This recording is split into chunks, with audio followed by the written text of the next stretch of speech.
So I would like to invite Ruth and Grace to come forward, and we'll have a presentation starting from there. First of all, if you would like to share, if you would like to say, introduce yourself, that would be something. While preparing, Ruth Folks is our pre-college program administrators. When it started back in 2023, right? A committee asking her if she can help us in leading the pre-college program. At the time, we didn't call pre-college; it's called the Education Center and Penn Foster High School program. And she was the one who really gave up everything and come up with, her effort, and then come to this leadership, right? I'm so grateful for it. So I would like to welcome her. And from this year on, I'd like to bring another, I would say, Timothy, right? To follow Ruth's step, right?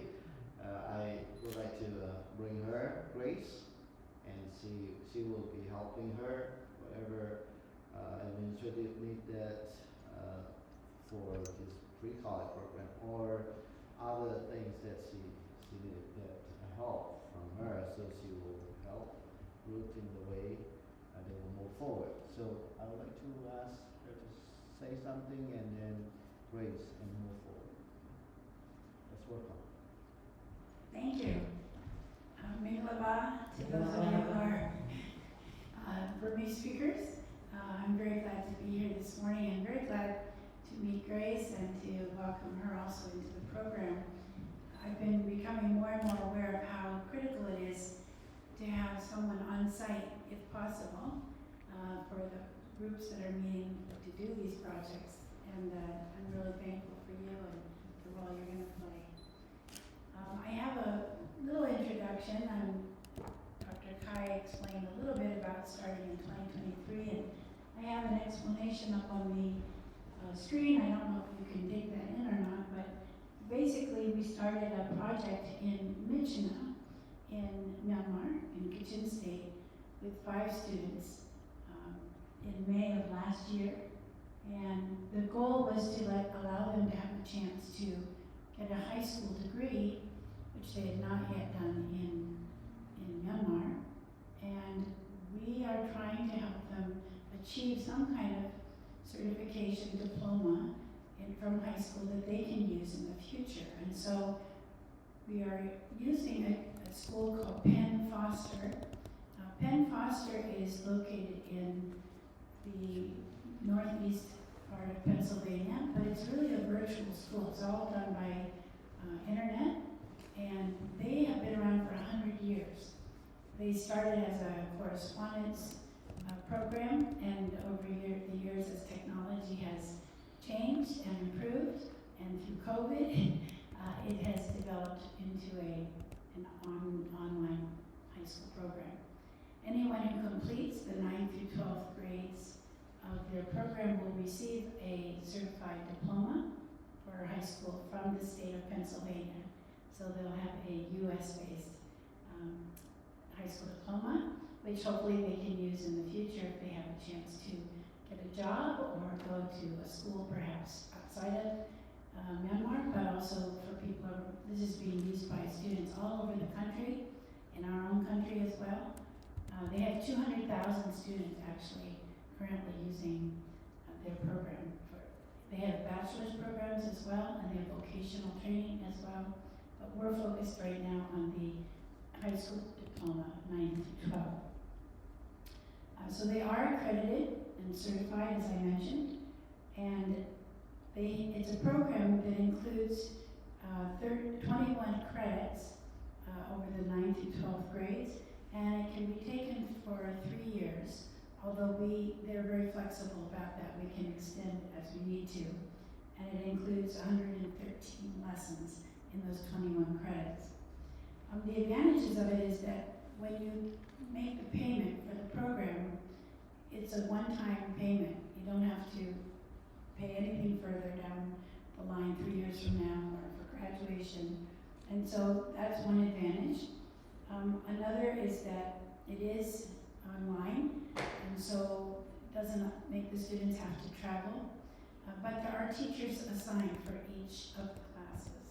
And so if there's an issue in your class that you don't understand, there's a teacher from Penn Foster who's available. Now, because we're doing this internationally, that becomes a little more challenging.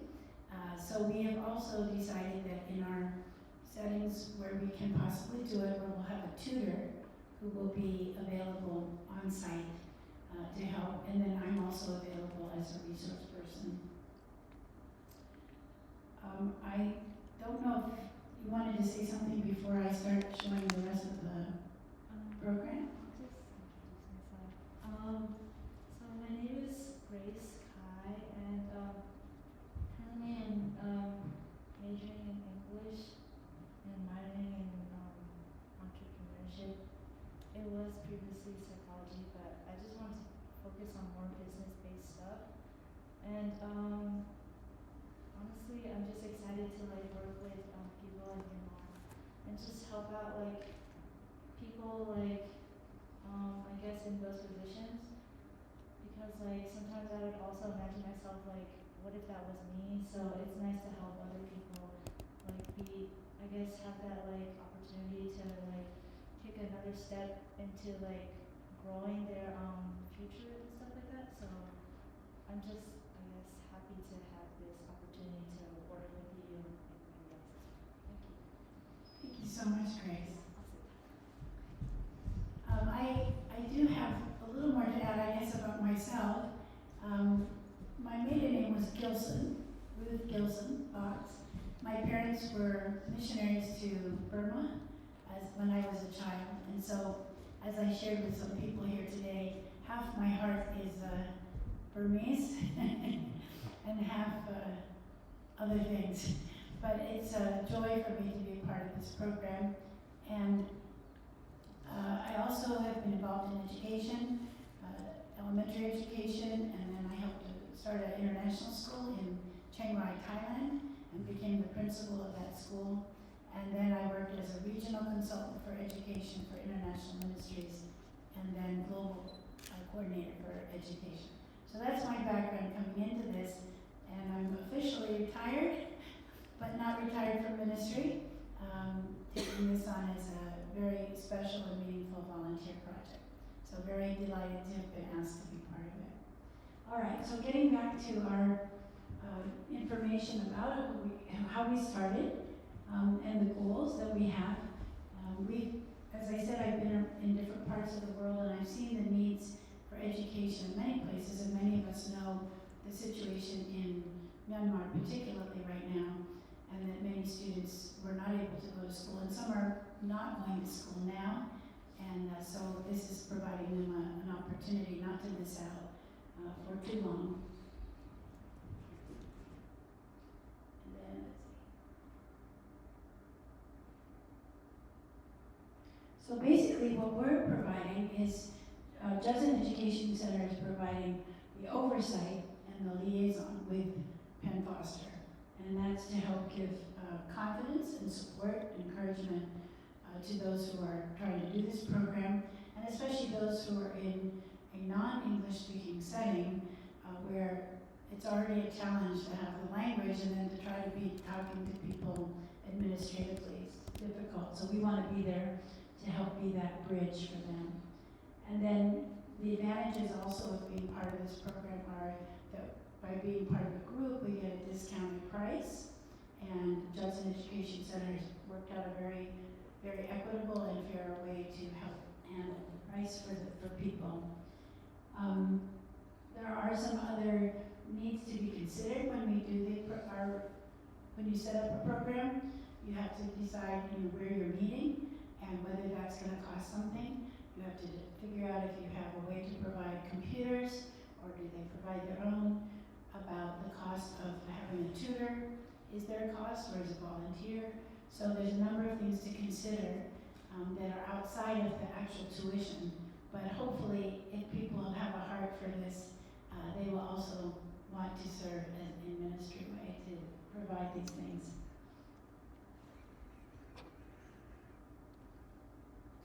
Okay, I think that's all I need to share about that. I think what we're going to do today is we're going to talk first about the Penn Foster program, which is the pre-college program that Judson Education Center is promoting. And then we'll talk about a second program which is called IXL, which is a support program to help people who might not be ready to go into the 9th grade curriculum yet, as far as vocabulary, as far as knowledge, any of that.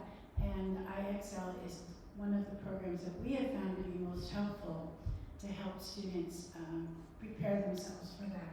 So let's talk about Penn Foster first, and if just give me a minute to find my appropriate screens.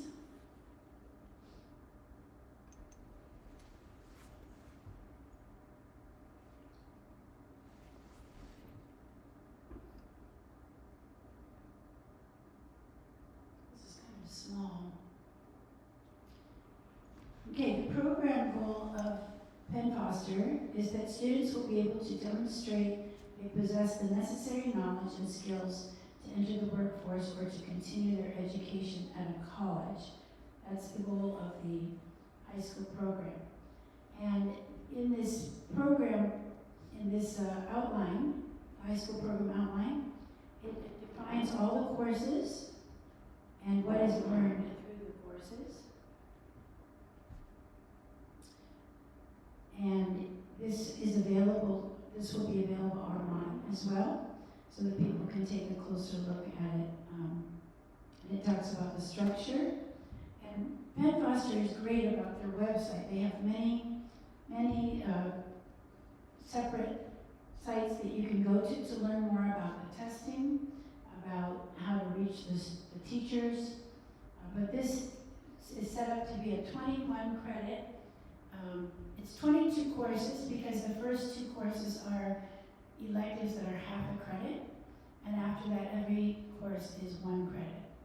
And so it's the full program is 21 credits, and as I said, they are set up to take up to 3 years. One of our students started in September and he's already halfway through. He may finish in 1 year.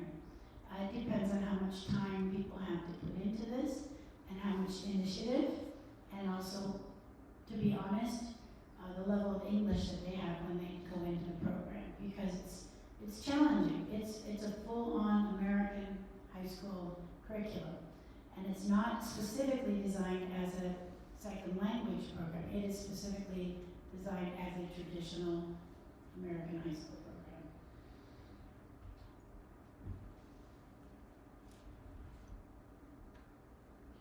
Okay.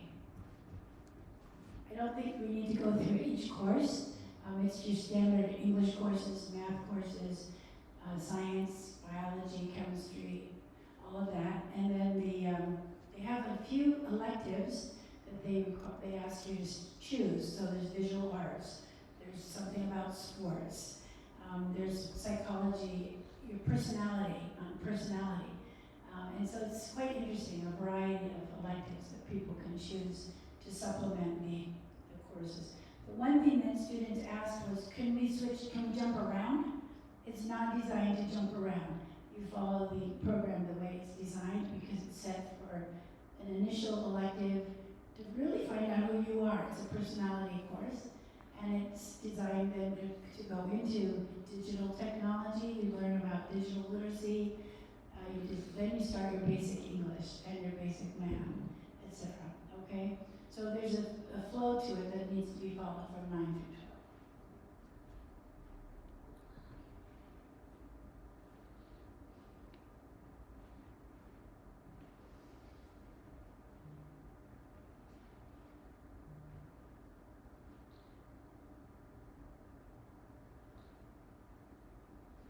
All right, I'm going into the administrative. I'm going to hope that this person doesn't mind. This person with the 100 grade point average. Let me show you the details of what is happening now. So we started a program in May of last year, and and we discovered that the students were not really ready yet. Some students were at third grade level of English. Math was good, because they had math in their schools, but the English was an issue. And we didn't want anyone to feel like they were a failure the minute they started the course, and we're like, wow. It would be like me trying to say, I'm going into ninth grade Burmese school, and I don't know Burmese, right? They had enough English to read, but the vocabulary obviously was not so high, and they didn't have experience in different subject matter. So that's why we introduced the IXL program, which helped a lot to prepare them. So we gave them 3 months, and I believe, Dr. Kai, we're going to do that here too. The first few months will be in the IXL preparation and assessment, and then start the Penn Foster program in August or September when the term starts. That's what we did, and this young man, as I said, started in September, and his English was very good compared to the first 5 that we had. I hope they never hear this. The first 5 that we took in, we interviewed them, but when we realized later the ability of 2 more who entered, we realized, oh my goodness, we really gave a challenge to these young people, really tough.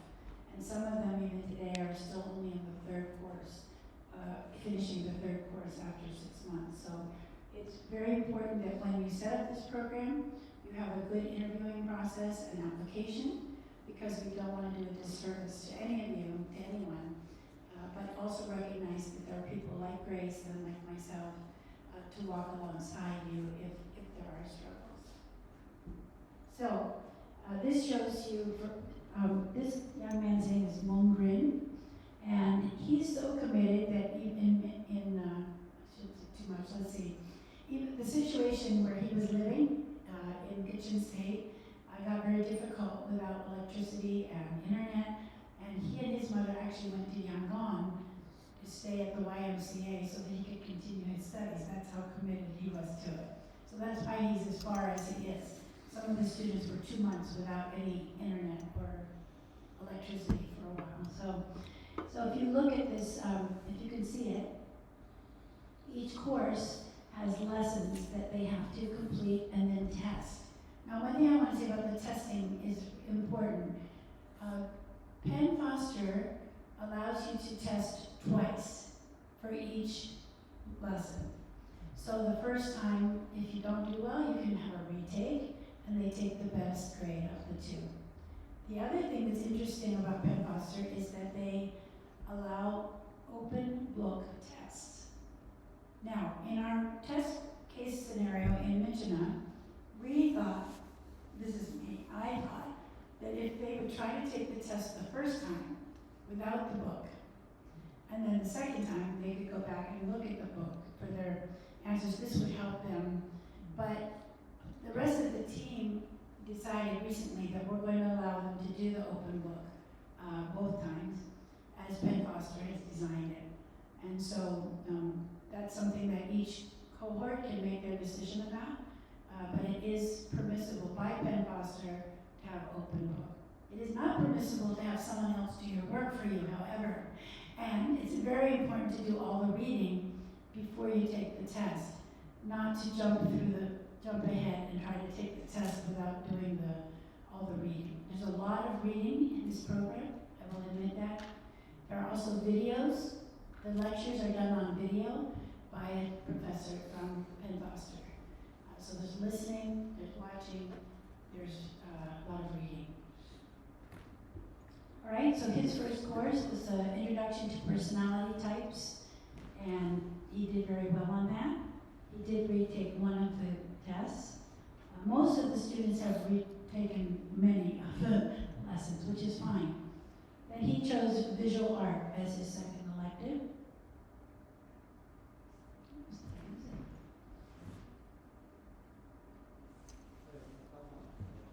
Okay, and then he went into English, civics, general math. Okay, and you can see that he's done very well. His overall average, I think, is a 95 or something like that. So he had their total lessons, 113 required. He has completed 53 of them, so he's almost halfway. Oops, sorry. Okay, this is now switched over to the website. I'm sorry, I keep moving. This is the website that they give to the administrators, because we are not students, and I didn't want to pay $1,200 to become a student. Maybe I need to become a student, but they give a sample to all the administrators to look at. We are not allowed to change anything or do anything with it, but at least it allows us to look in at the program from the student's perspective. So that's one thing that's helpful to know if you're leading a group. It has a goal. The students actually put in a goal when they start the program. My goal is to finish by such and such a date, and how many hours I can put in, and how many times a week.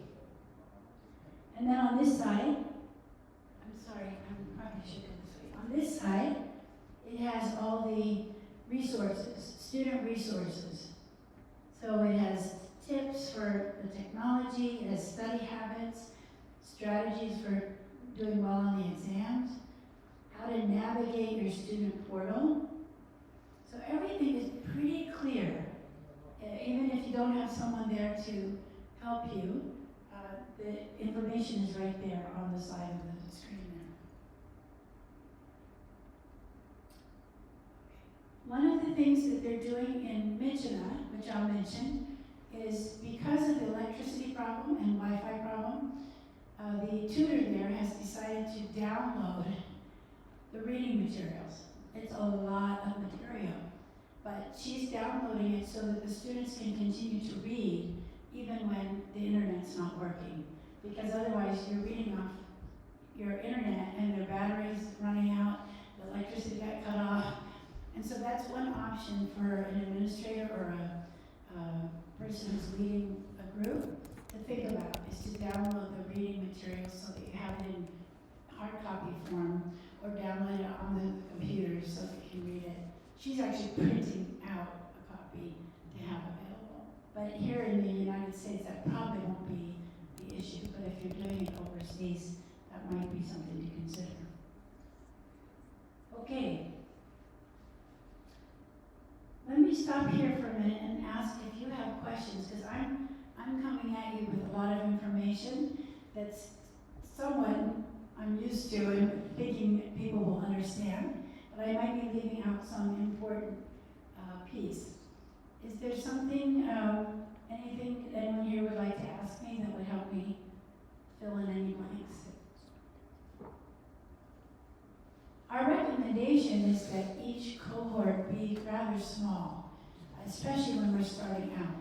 We have a group of 7 in Michina. We have a group of 7 that are just starting in Tangtong. Did I say that right? Tangtong in Shan State. And then we have a group starting with Judson Education Center here in the Baltimore area, I believe.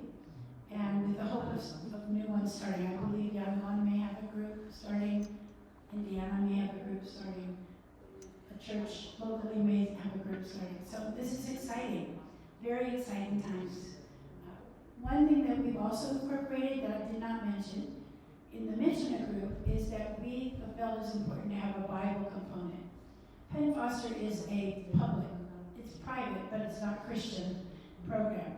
And so there's no Bible or Christian emphasis in their programming. So we added our own Bible class, just 1 hour a week. We give assignments, and so we've been doing that by Zoom. Depending on where you are, if you're able to get a native English speaker or someone we're trying to include the English component in every subject. So if you can do that, that's great. I believe some places may do it in Burmese or Kachin or Chin, and that's fine too. The main thing is for the students to gain understanding in biblical knowledge. That's the goal. There's no credit for that. There's no credit in Penn Foster for that. But our group decided we want that to be an important part of completing the program. We also have a person who's a volunteer English writing teacher. She's been Zooming with this group once a week, and she gives them writing instruction and then assignments, and they send her written work. And that's just on us. We're just trying to help them because this program, as you can understand, is mostly objective, multiple choice. It doesn't give much writing experience. And if people want to go on to college or university, writing is so important. Research writing, people need to learn the techniques for doing that. So that's another area you might consider, is adding a person who could come and talk about writing and have them practice writing more. We have a person who's helping in math right now, Zooming once a week just to go over math concepts.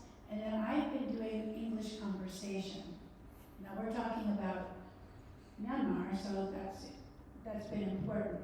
But if you're doing it here in the United States, it may not be as critical because everyone is speaking English already.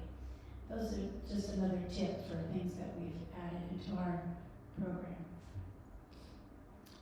Any questions? Yes. Yes. For Baltimore, so can we get a financial? Can we apply for financials? So how? Thank you. Right now, our first project had some funding that was available to us from someone that was working with international ministries, but that fund was very limited. It wasn't an ongoing fund. We've had a couple of people supported by individuals. We've had a couple of the students paid their own way. Their parents were able to do that. We have to look into that question because we're so new. We haven't had a big program going at this point. It is our hope, my husband and I and Dr. Kai, it is our hope that we will be able to write for some grants or approach churches about supporting students in this project. The advantage we have is that it is a one-time payment, and that's very helpful to a donor if they're like, okay, I can't support someone for 3 years or 5 years, but I can give a one time. That's a good thing. That usually is helpful. I was showing some pictures today of the new group in Jiangdong, and I personally think that when people understand what this is doing, how much this is helping someone to move forward in their lives, that they are going to want to be a part of that. So I can't say yes or no to your question right now, but I will tell you we have a heart that we want to help support. So we don't want someone not to be able to do it because they don't have the funds. If we can, it's going to be up to God and all of us to pray for that, but we hope so. We hope to be helpful. Dr. Kai has already told me that he is working on a system for the group here, that if they can do it in payments, so it'll be like every month instead of all at the beginning.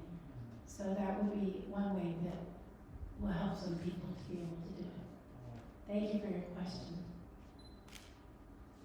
Anyone else have any specific questions about the program? Right now, I am the person that's on their Penn Foster list as being the administrator for sort of the umbrella Judson Education Center Penn Foster program.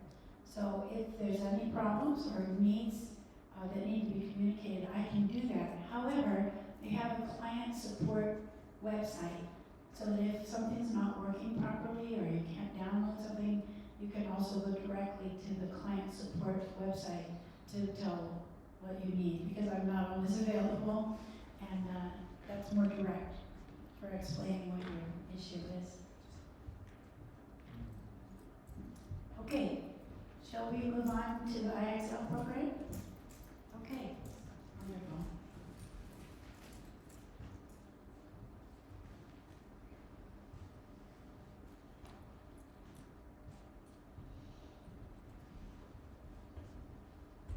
Okay, so IXL is set up for kindergarten through 12th grade. So even if people have not much at all if they can at least do the ABCs, because it starts with kindergarten, right? But the way you find out what your level is by going to this is the IXL page, and you go to assessment.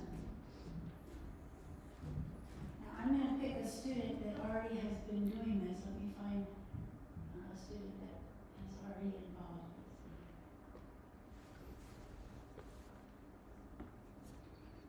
Michaela's new. Well, I'll just show you anyway here.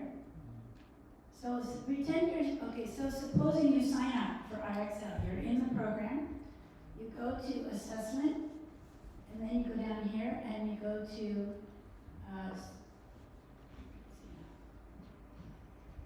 diagnostics, did I do that?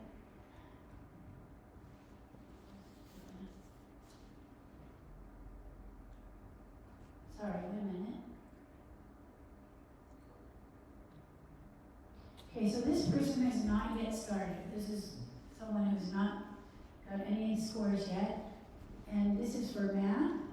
And it's going to measure her ability in these areas: fractions, algebra, numbers, geometry, measurement, data. That's for math. We also have language arts. It's measuring vocabulary, reading, writing, grammar, and mechanics. Is it free? Excel free? Oh, thank you. IXL, there is a minimum.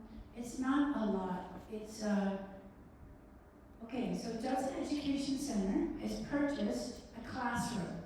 Each classroom has 25 seats in the classroom for 25 students. Depending on if you want to have all subjects means English, math, social studies, science, and Spanish. We're not worrying about Spanish. Then that one costs a little bit more. I think it was $900 a year for 25 seats. It comes up to about $35 per person. If you just do math and English, it cuts it down to $25 per person a year. But Dr. Kai had already purchased the full one for this year. That will have to be renewed in July of this year. Right now we have about 20 students, including me. I'm embarrassed. I'm going to show you my scores. My math scores, I'm in 6th grade right now. I've forgotten my math. Fortunately, I passed 12th grade for my English. I'm so happy. But so it's not completely free, but it will depend on each program how they want to do that. Is the program going to pay for it for all the students, or do we incorporate a fee of $25 or $35 to each student? Okay, this is so the first thing you do is sign in. And let's see what's happening with me. So when you go to assessment, after you sign in, you step into the arena. You see this? That's an arena, like a stadium. Step into the arena. So if I step into the arena and push on that, it comes up with 2 questions. I have to pick one question. Doesn't matter which one I pick. I'm a little embarrassed because I'm probably not going to know it. Let me pick this one. Okay, because I've already been doing this and they know that my math is pretty low, the problems are pretty easy for some people. All right? But you have to remember the formula. How did I used to think about that, right? So 12 centimeters this way, it's 13 this way. Well, how much is it this way? A So, squared equals B squared thank equals you. C squared. My husband can do it. But I am going to say, Is it multiple choice? if you don't know, this is important. This is important. If you don't know, there's a place down here that says, I don't know this yet. So instead of guessing, because you're trying to find out your level, you're not trying to pass a test, you go, I don't know this yet. All right? This is very important to remember. Now, after I've done some things, it'll start giving you recommendations. After they say, oh, your geometry is pretty not great, right? And so then we can go back when we go back to the assessment, you will see what's happened to me. So, fractions, when you see the hundreds, that's the grade. So it's 450, means I'm halfway through 4th grade. 750 to 890 means I'm somewhere around 8th grade level. The 100 spot is the grade. And how far through the grade? 820 is 8th grade, 640, 6th grade, you understand? So the hundreds are about what grade it is. Now, if you look here, you'll see that it has recommended skills. So okay, I don't know. How am I going to learn? So they send you to some place to learn about it. So let's look at that.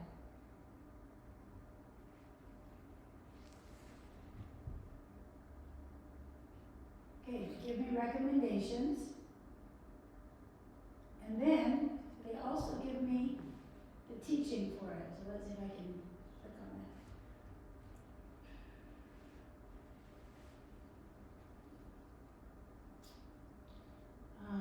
Let's see.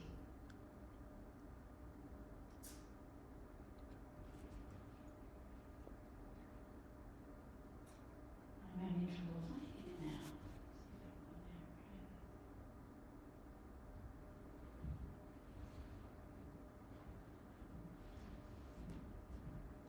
There's a video. Now see here, there's a video. So let's find out about the video here.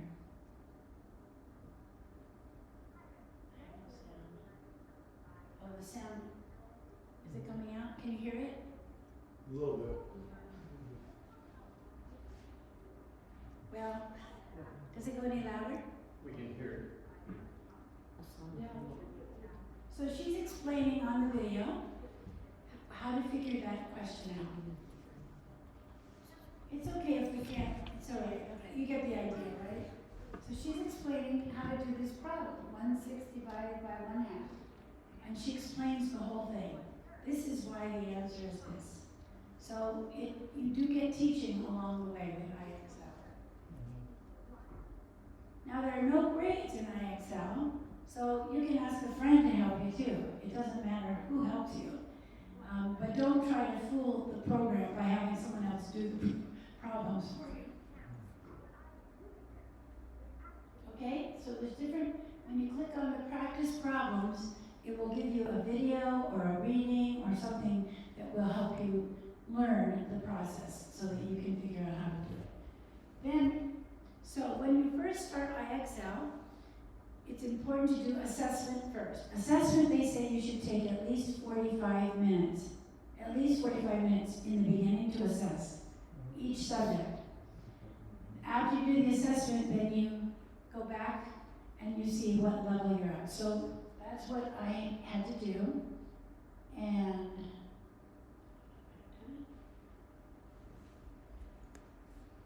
all right, so after you assess and you do problems, it's going to bring up this picture of how you are doing in each part of the math. Or, my English is a little better.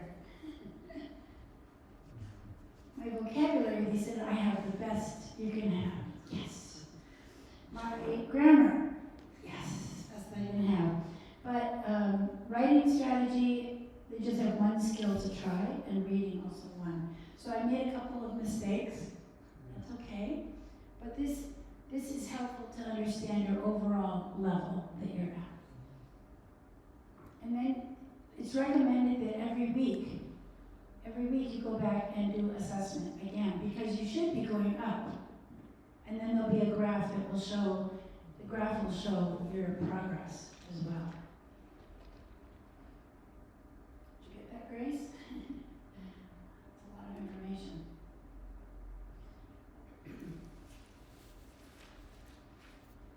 Okay, so I told you about going in, doing the assessment. When you do the questions, be sure you say, I don't know this yet, if you haven't learned it yet. Or if you do know it, answer, and it'll evaluate your level for you. Like I said, it'll give you videos for each skill. It'll give you tools for drawing and erasing, or it'll give you SMART score, all of these things are in the program. Okay, and so like I said, I'm only doing math and English right now. I did not sign up for science, but over here, let's see, learning. So if you push on learning, it gives you it gives you math, language arts, science, social studies, Spanish. And so I'm suggesting that the ones you should most focus on are English and math.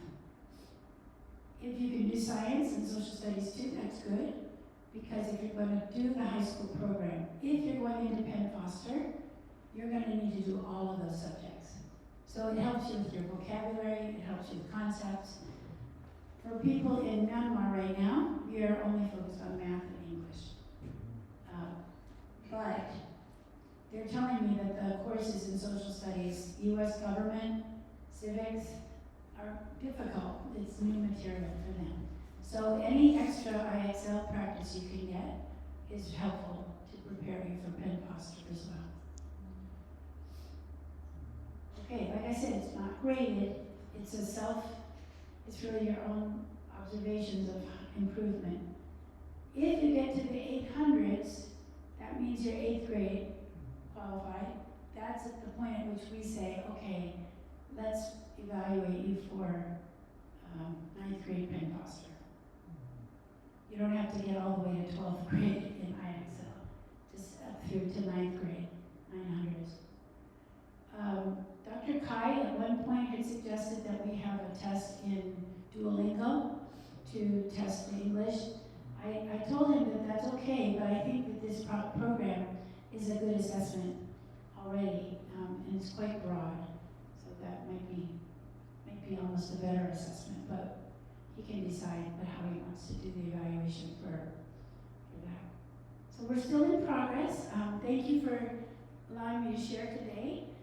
This is the first time that we've actually shared about both programs, and we'll continue to develop with other groups as they come in. We'll continue to develop our presentation and learn more as we go along, but I appreciate the opportunity to share, and I'm very excited about the possibilities this provides for young people and older people who may have not gotten a high school diploma at some point, or it allows for a high school diploma that will allow you into other opportunities that you might not have had.